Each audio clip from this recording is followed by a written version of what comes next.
चीन की short video app TikTok अपनी तरफ से पूरा प्रयास कर रही है कि अमेरिका में उसका कारोबार बना रहे और साथ में उसे उसकी पेरेंट कंपनी बाइट डांस से भी अलग ना किया जाए। टिकटॉक की तरफ से अमेरिका की सरकार को 3 वर्षों से इस बात पर समझाया जा रहा है कि उसके अमेरिकी यूजर की व्यक्तिगत जानकारी को किसी तरह से चीन की कम्युनिस्ट पार्टी को नहीं दिया जा रहा, मैनिपुलेट नहीं किया जा रहा। हालांकि रिपोर्ट्स की माने तो टिकटॉक ने यह भी माना है कि उसके कर्मचारियों ने गलत तरीके से अमेरिकी यूजर्स की व्यक्तिगत जानकारी को प्राप्त किया है, जिनमें 2 पत्रकार भी शामिल हैं। सर, टिकटॉक क्या अमेरिका में गहरी मुश्किल में दिखाई दे रहा है? हाँ, टिकटॉक पर पिछली सरकार ने सख्ती की थी, लेकिन बाइडेन की सरकार के साथ फिर प्रोसेस शुरू हुआ। लेकिन अब एजेंसियां टिकटॉक के कामकाज को करीब से देख रही हैं और 4-5 बड़े आरोप टिकटॉक के ऊपर लग रहे हैं, जिसमें सबसे ताज़ा रिविलेशन है, सबसे ताज़ा आरोप यह था कि टिकटॉक 2 पत्रकारों के कामकाज की भी निगरानी कर रही थी, सूचना ले रही थी और उसे सूचना शेयर कर रही थी।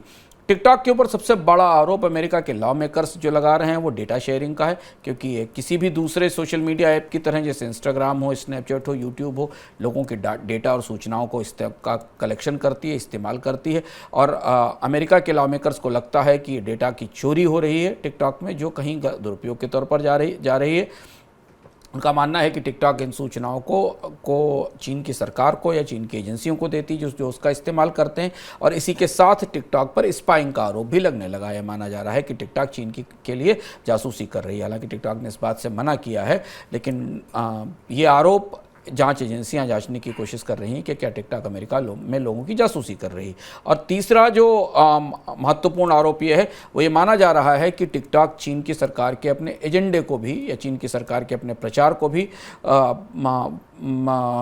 अमेरिका के दर्शकों के बीच पहुंचाती है, और अमेरिका के दर्शकों की तरफ से, अमेरिका के टिकटॉक उपभोक्ताओं की तरफ से डाले गए कंटेंट को सेंसर भी करती है, यानी सेंसरशिप भी करती, जो